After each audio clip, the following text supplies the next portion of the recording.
Remember after the midterm elections when members of Congress from both parties told American voters they heard them loud and clear? Well, apparently not. Voters listed Washington gridlock as one of their top frustrations.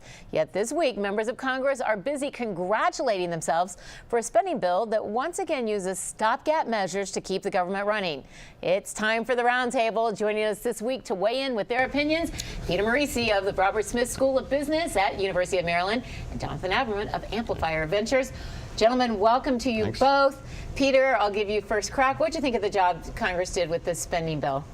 I thought it was a reasonable compromise. I mean, there are Republicans and Democrats. And I set you up to go after it. Okay. Well, what was interesting, though, is they used it to make major legislative changes. They're pulling back on the derivatives rule, which, by the way, derivatives had very little to do with the financial crisis.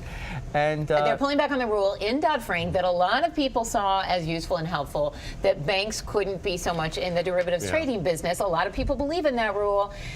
They used this spending bill as a way to pull it back. Are you going to let me answer the question? Now I'm going to jump in. It's called the roundtable. The point is that derivatives trading isn't what brought down the biggest loser, for example, which was Citibank. It was because of the bad mortgages they made. Their trading actually helped them bail themselves out.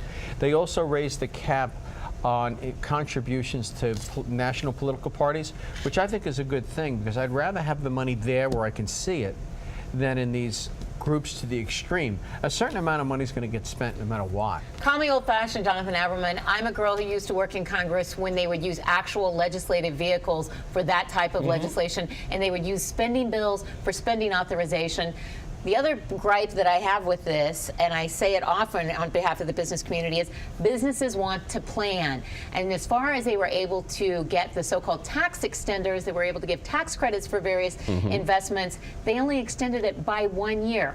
Businesses will not use tax opportunities if it's a year-to-year kind of opportunity. I know Peter's going to agree with me on that. Well, first of all, tax extenders, let's call them what they are. It's spending on key projects. It's tax breaks. It's tax breaks. It's giving somebody a handout. It's an extension on tax breaks. Handout. And it's science fiction. When these things are passed, they're passed as if they're only for a short period of time. They always get extended.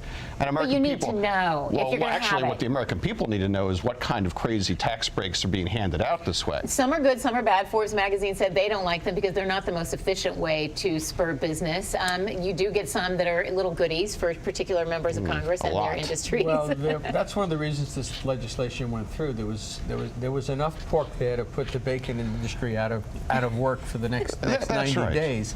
But the thing let's is, give an example. Light bulbs. Republicans peeled back on enforcing the new brands of light bulbs. So I just want to let them know what some of the things are. Well, the thing is that lots of folks like those old-fashioned Thomas Edison bulbs with the filament in them. I'm so old-fashioned that I even That's like why those. people buy. Are we going to outlaw candles also? It depends on who makes them. Well, yes. If they're red candles, they're bad. If they're blue candles, they're good. It's so it seems on Capitol Hill.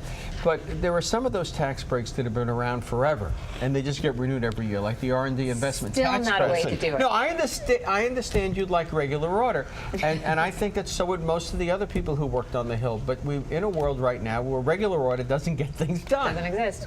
I agree with that. Regular order does get things done, but the system is really broken, and decisions are being made. $80 billion, $90 billion of tax benefits go out the door. Congress that talks about austerity. You know, look.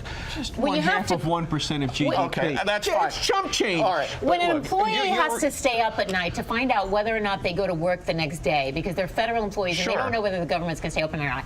When the Senate has to give a 2-day extension because they can't even follow parliamentary rules because they're so much up to the brink. Hey, how about DHS? They shouldn't congratulate themselves. You don't seem to understand. This is part of American culture. Remember all-nighters in college? Oh. Remember the college. Hold on a second. Remember the college union majors? Professor, I do. Remember Professor, the college union I grew out of majors? that phase. I grew out of it, and but Congress needs to grow out of it too. Some people never grow up, and we send them to Washington Congress to run the should stop country. eating cold pizza in the morning after a hangover. Now, Right. there's a little goodie in there that you like and you say is good for business. So one thing that I'm very excited about. Ah, your pet. Your Yes. what you like. Whoa, let's hear this. Are you ready? Ready. You Must be something for entrepreneurs. It is. It's for cybersecurity. Something that feeds your business. Jonathan, you can talk Now, loud that's enough. harsh. I will try my best to say it encourages that other Congress new is going to businesses. encourage the formation of a civilian cyber center here in the region, and also that there's a lot of money in the budget in different places for cybersecurity. And yes, it is good. I will for get on entrepreneurs. board as soon as there's an immediate tax break for all the economists in America. Not to interrupt, Okay. Professor, but I do want to interrupt because the word of the fair day enough. here has been accelerator.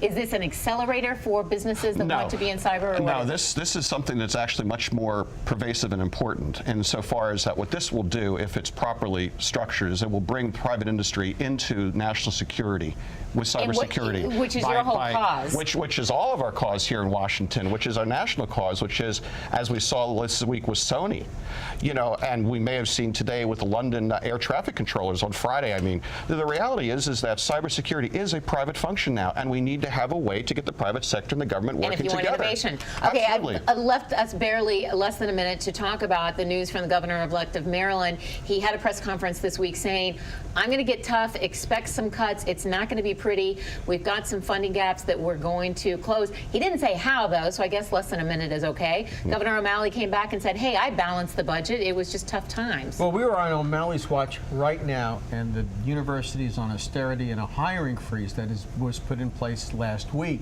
They're cutting our allocations this year, and we can expect bigger cuts next year. So that's Mr. O'Malley's handiwork. That didn't happen on his successor's watch. The reality is O'Malley's a spendthrift. He's bankrupt the state, and we're about to find out how bad it is. Okay, Republican that's not governor, fair. different ideology. I got to wrap, and we didn't even give anyone a chance to respond. Governor O'Malley, you can come on anytime. We'll be right back. Oh, yeah.